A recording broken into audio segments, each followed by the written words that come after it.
చంద్రబాబు ప్రభుత్వం దూకుడు పెంచుతోంది. ఇక మరోవైపు జగన్ ఎక్కడ ప్రతిపక్ష హోదా కోసం లేఖ రాయడం తప్పితే ప్రజలకు కనిపించని దాఖలాలే లేవు. వారం రోజులుగా ఏపీకి దూరంగా ఉంటున్నారు వైసీపీ అధినేత జగన్. బెంగళూరులోని యలహంక ప్యాలెస్ కే పరిమితమయ్యారాయన. అక్కడి జగన్ కార్యకలాపాలను వైసీపీ అత్యంత గోప్యంగా ఉంచుతోంది. ఆయన ఎవరిని కలుస్తున్నారు, ఆయన్ను ఎవరు కలుస్తున్నారనే విషయాలను పార్టీ ఎక్కడా కూడా చెప్పడం లేదు. అధినేత నుంచి సూచనలు ఆదేశాలు లేకపోవడంతో వైసీపీ క్యాడర్లో నిరుత్సాహం నెలకొంది. సోషల్ మీడియాలో సైతం ఇన్యాక్టివ్ అయిపోతున్నారు. అయితే నాయకుడే సైలెంట్ అయిపోతే మేము మాత్రం ఏం చేయగలమంటున్నారు వారు.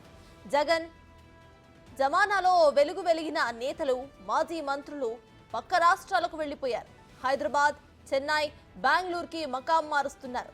రాజకీయాలను వదిలి సొంత వ్యాపారాలపై నేతలు ఫుల్ ఫోకస్ ను పెడుతున్న పరిస్థితి ఇప్పుడు కనిపిస్తోంది. పార్టీ అధినేత రాష్ట్రంలో లేకపోవడం, కీలక నేతలందరూ కూడా సైలెంట్ కావడంతో వైసీపీ క్యాడర్ నైరాశ్యంలో కూరుకుపోతుంది.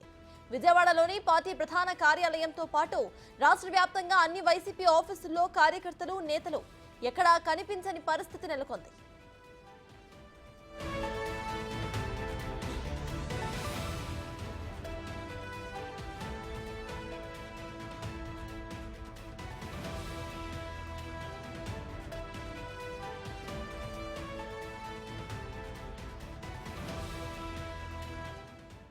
ఒకవైపు చంద్రబాబు ప్రభుత్వం దూకుడు పెంచుతోంది, మరోవైపు జగన్ ఎక్కడా అన్న క్వశ్చన్స్. ప్రతిపక్ష హోదా కోసం లేఖ రాయడం తప్పితే ప్రజలను కల్పించిన దాఖలాలే లేవు. వారం రోజులుగా ఏపీకి దూరంగా ఉంటున్నారు వైసీపీ అధినేత. బెంగళూరులోని యలహంక ప్యాలెస్ కే పరిమితమైపోయారు ఆయన. అక్కడి జగన్ కార్యకలాపాలను వైసీపీ అత్యంత గోప్యంగా ఉంచుతోంది. ఆయన ఎవరిని కలుస్తున్నారు, ఆయన్ను ఎవరు కలుస్తున్నారనే విషయాలను పార్టీ ఎక్కడా కూడా చెప్పడం లేదు.